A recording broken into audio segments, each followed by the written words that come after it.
Welcome back. ప్రపంచంలోనే భారత అగ్రస్థానానికి చేరుకోవడం ఖాయమని ఏపీ సీఎం చంద్రబాబు అన్నారు. శుక్రవారం చెన్నైలో జరిగిన all India research scholars summit లో పాల్గొన్న చంద్రబాబు కీలకమైన ప్రసంగం చేశారు. అలానే జనాభా మేనేజ్మెంట్ గురించి కూడా ప్రస్తావించారు. ఈ సందర్భంగా మద్రాస్ ఐఐటీలో సగం మంది తెలుగువారే చదువుతున్నారని, వారిని చూస్తుంటే తనకెంతో గర్వంగా ఉందంటూ కాసింత ఎమోషనల్ అయ్యారు. కార్యక్రమంలో చంద్రబాబు ప్రసంగిస్తున్నంతసేపు జై బాబు అంటూ యూత్ కేరింతలు కొట్టడం ఈ ఈవెంట్ కి హైలైట్ అని చెప్పాలి. భవిష్యత్ అంతా భారత్దే. చెన్నై ఐఐటిలో ఏపీ సీఎం చంద్రబాబు ప్రసంగం. All India research scholars summit కి హాజరైన ముఖ్యమంత్రి చంద్రబాబు నాయుడికి మద్రాస్ ఐఐటి క్యాంపస్ లో యూత్ నుంచి హై రేజ్ రెస్పాన్స్ వచ్చింది.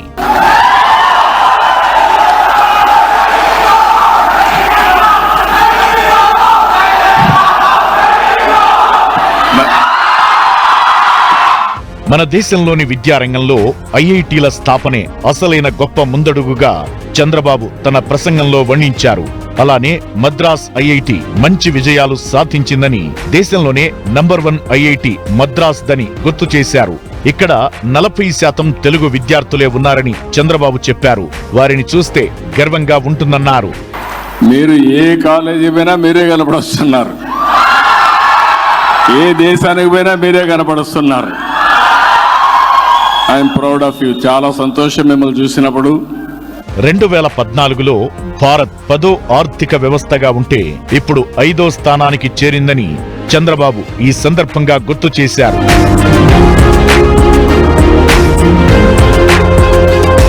మనమంతా కృషి చేస్తే త్వరలోనే ప్రపంచంలోనే భారత్ అగ్రస్థానానికి చేరుకుంటుందని వెల్లడించారు. జనాభా మన దేశానికి వరమని, ప్రపంచ ఆర్థిక వ్యవస్థలలోనే మనం అగ్రస్థానానికి చేరతామన్నారు. ఈ సందర్భంగా జనాభా మేనేజ్మెంట్ చాలా ముఖ్యమన్నారాయన.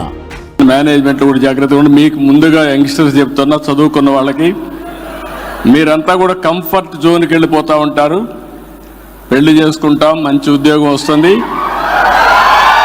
వైఫ్ అండ్ హస్బెండ్ ఇద్దరు పనిచేస్తాం, డబుల్ ఇన్కమ్ వస్తుంది, no kids let us enjoy అనే థీరీకి వస్తారు. దానివల్ల పాపులేషన్ డ్రాస్టిక్గా తగ్గిపోయే పరిస్థితి వస్తుంది. మనం కానీ జనాభాని మేనేజ్మెంట్ చేయడం, ఈ ట్రాన్సిషన్ కానీ మనం మేనేజ్ చేస్తే రాబోయే 400-500 సంవత్సరాలు ఇండియన్సే ప్రపంచాన్ని శాసించే పరిస్థితిలోకి వస్తారు. కార్యక్రమంలో ఐఐటి క్యాంపస్ మేనేజ్మెంట్ చంద్రబాబుని సత్కరించగా, సమ్మిట్ కి హాజరైన విద్యార్థులు, సిబ్బంది ఆయన్ని అభినందించేందుకు పోటీ పడగా ఈవెంట్ అంతా బాబు నినాదాలతో మారుమోగడం విశేషం.